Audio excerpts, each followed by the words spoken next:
සුබ දවසක් ඔයාලා සියලු දෙනාටම. Database Management System Question Series video වලට මම ඔයාලා පිළිගන්නවා. අද මේ වීඩියෝ එකේ අපි බලන්න යන්නේ Database Management System Question Series වල තියෙන 25th question set එක ගැනයි. ඉතින් දැන් ඔයාලට බලන්න පුළුවන් ඇති මේක තමයි DBMS question series වල තියෙන question set 25 එක. ඉතින් මේකත් මම කලින් වීඩියෝස් වල මෙන්ෂන් කරා වගේම question set 16 එකේ යූස් කරපු scenario එකයි ඊට පස්සේ ක්‍රියේට් කරගත්ත tables and data තමයි මේ process එකත් කරන්න අපි use කරන්න යන්නේ. එතකොට මේකට මම Helios කියලා කියන software එක තමයි මෙන්න queries මම create කරන්න use කරන්න යන්නේ. මුලින්ම මේකේ තියෙන first question එක බලමු. Find the average obtained in the first term mathematics subject. එතකොට first term mathematics subject එකේ exam එකේ average marks එක තමයි මෙතන අපිට find කරලා තියෙන්නේ. ඒක දැන් අපි Helios software එකේ බලමු. එතකොට මේක තමයි Helios software එකේ interface එක. මෙතන මෙන්න මේ query එක enter කරගන්න. මෙතන මුලින්ම කියනවා select all from student exam record කියන table එක. ඊට පස්සේ මේක තමයි inner join කරගන්නවා subject කියන table එක. ඊට පස්සේ on condition එක තියෙනවා මම කියනවා subject කියන table එකේ තියෙන subject id එක equal වෙනවා කියලා student exam mark record කියන table එකේ තියෙන subject id එකට. ඊට පස්සේ මේකට මම තව inner join add කරගන්නවා. add කළාම කියනවා exam term කියන table එක join කරගන්නවා.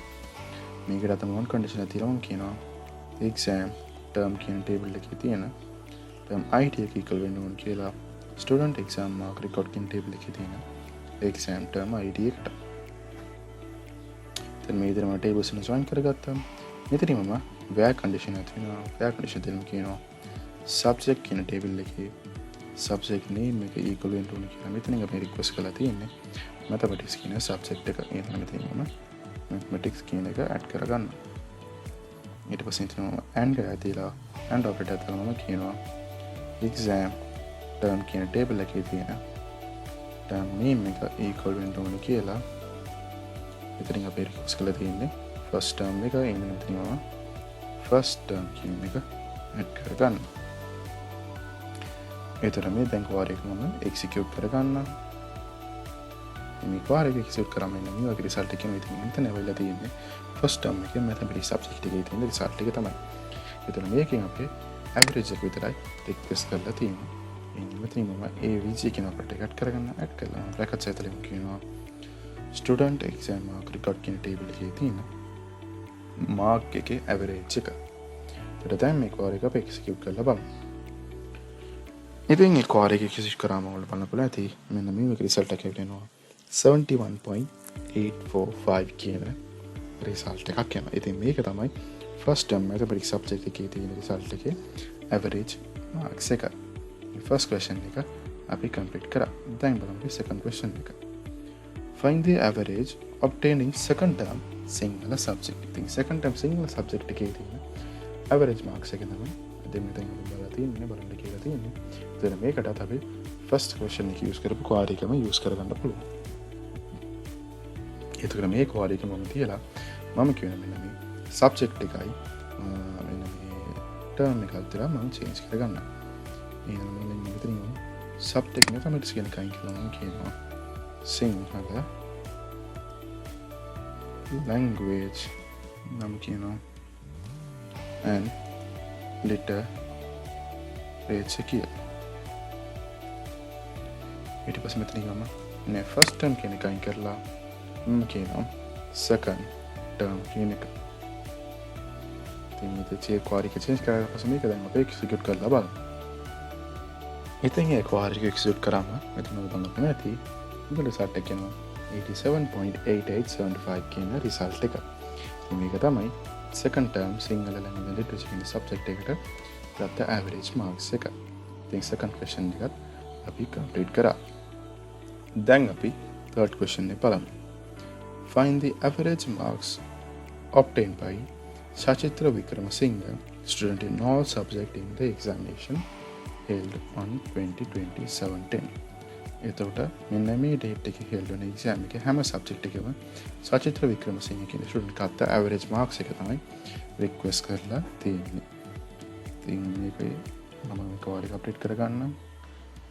එතකොට තර්ඩ් ක්වෙස්චන් එකටත් මෙන්න මේ පාරිකාව යූස් කරගන්න පුළුවන්.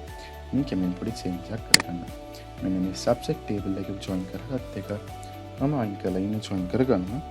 ස්ටුඩන්ට් කියන ටේබල් එක මම ඔන් කන්ඩිෂන් තියලා කියනවා ස්ටුඩන්ට් කියන ටේබල් එකේ තියෙන මම කියන ස්ටුඩන්ට් ඉන්ඩෙක්ස් නම්බර් එක equal වෙන්න ඕන කියලා. ස්ටුඩන්ට් එක්සෑම් මාක් රිකෝඩ් කියන ටේබල් එකේ තියෙන ස්ටුඩන්ට් ඉන්ඩෙක්ස් නම්බර් එකට.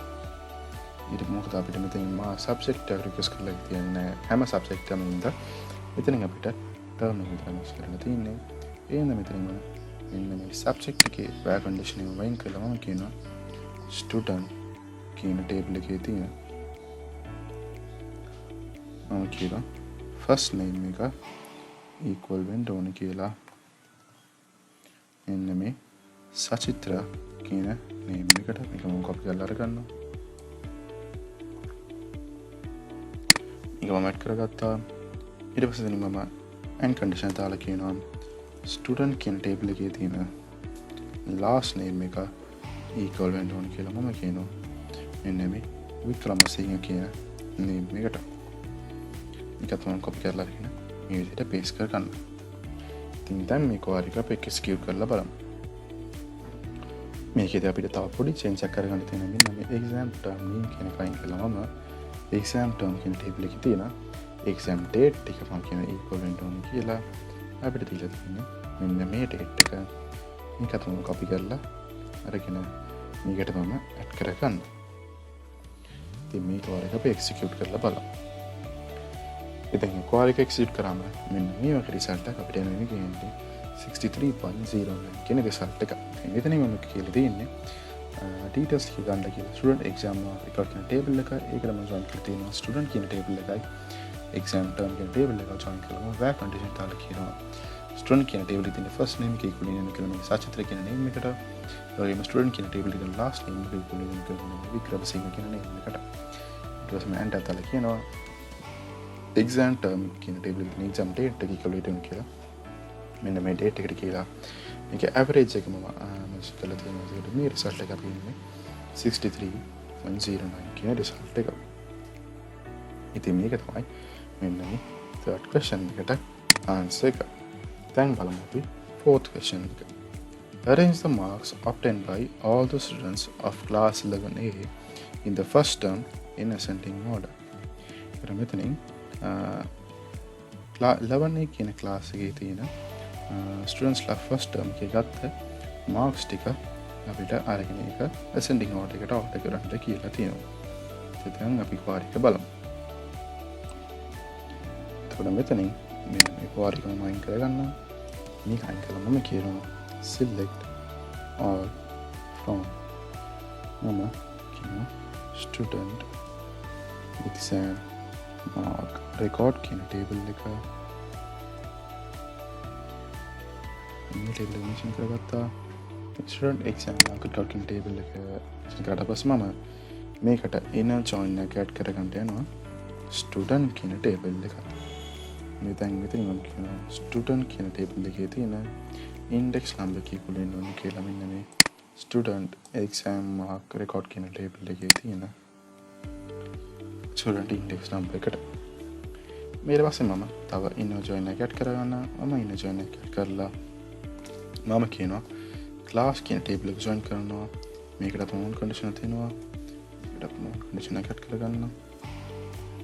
මේකට මම කියනවා class කියන table එකේ තියෙන class id එක equal වෙන්න ඕන කියලා student කියන table එකේ තියෙන class id එකට ඊට පස්සේ මම තව inner join එක add කරගන්නවා. add කළා මම කියනවා exam term කියන table එක join කරගන්න. මේකට මම condition දෙනවා කියනවා exam term කියන table එකේ තියෙන term id එක equal වෙන්න ඕන කියලා student exam mark record කියන table එකේ තියෙන exam term id එකට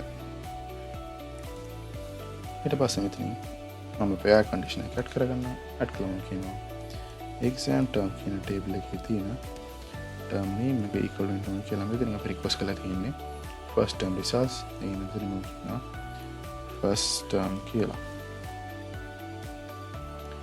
ඊට පස්සේ මම ඇන්ඩ් එක දාලා කියනවා ක්ලාස් කියන ටේබල් එකේ තියෙන ක්ලාස් නේම් එක equal වෙන්න ඕනේ කියලා.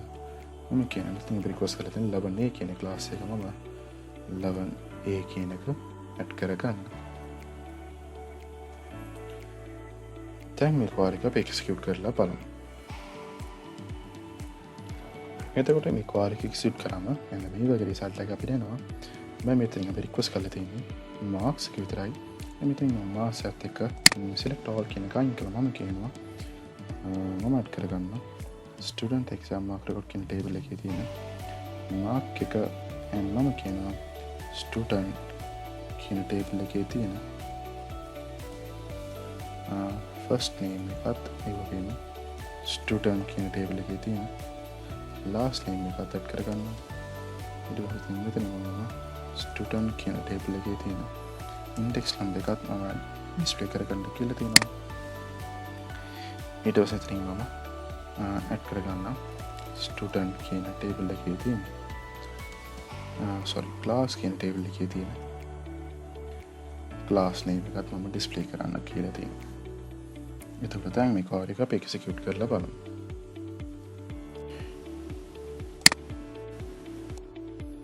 ඉතින් ඒ code එක execute කරාම මෙන්න මේ වගේ result එකක් අපිට එනවා.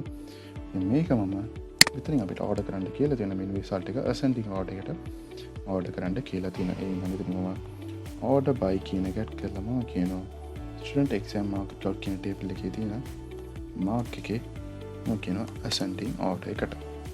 ඉතින් දැන් මේ code එක execute කරලා බලමු.